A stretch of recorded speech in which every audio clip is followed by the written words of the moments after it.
Omwaka oguwedde Paalamenti yayisa triliyoni 72 n'obuwumbi 376 mu mbalirira y'omwaka gw'ebyensimbi 2025-2026 wabula oluvannyuma ate Paalamenti y'emu n'eyisa ennyongereza ya triliyoni 8 n'obuwumbi 48 ng'era olabira bino embalirira y'omwaka gw'ebyensimbi guno eri ku triliyoni 8 n'obuwumbi 480 buli oluvannyuma lw'emyezi 3 Minisitule ey'ebyensimbi okuyita mu tesitesi omukulu efulumya ensimbi okuteekesa mu nkola enteekateeka zonna eziri mu mbalirira. Olwaleero omutesitesi omukulu mu Minisitule ey'ebyensimbi Ramadhan Goobi afulumizza ensimbi z'ekitundu ekyokusatu eky'embalirira y'omwaka gw'ebyensimbi guno 2025-2026 triliyoni 16 n'obuwumbi 537. Releasing a total of 16.537 trillion shillings, summarized as follows: wage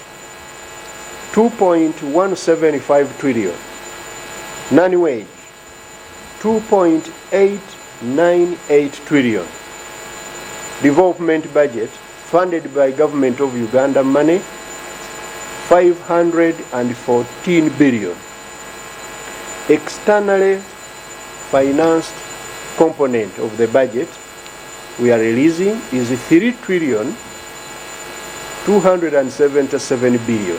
Mu nsimbi ezifulumiziddwa leero kuliko ez'okusasula abakozi ba gavumenti, okusasula ku bbanja lya Uganda n'ebirala.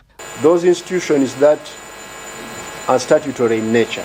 We have released as I've already said, 7.59 trillion for debt and treasury operations.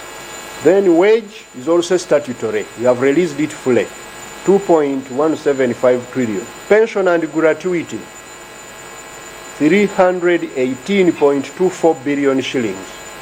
We have released money for Parliament, continue doing their legislative work.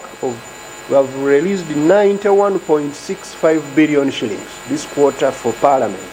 Goobi akakasizza eggwanga nga buli lukya bwe waliwo enkyukakyuka ey'omuggundu mu byenfuna nga bannayuganda beetekeratekera okulonda mu bifo eby'enjawulo.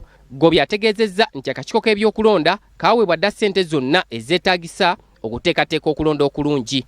We want to provide fully, and we have provided fully for for the election-related expenditures to ensure that all Ugandans exercise their democratic rights to elect their leaders in a peaceful and secure environment. Titus Jemba, BBS Terefayina, Ageesigika.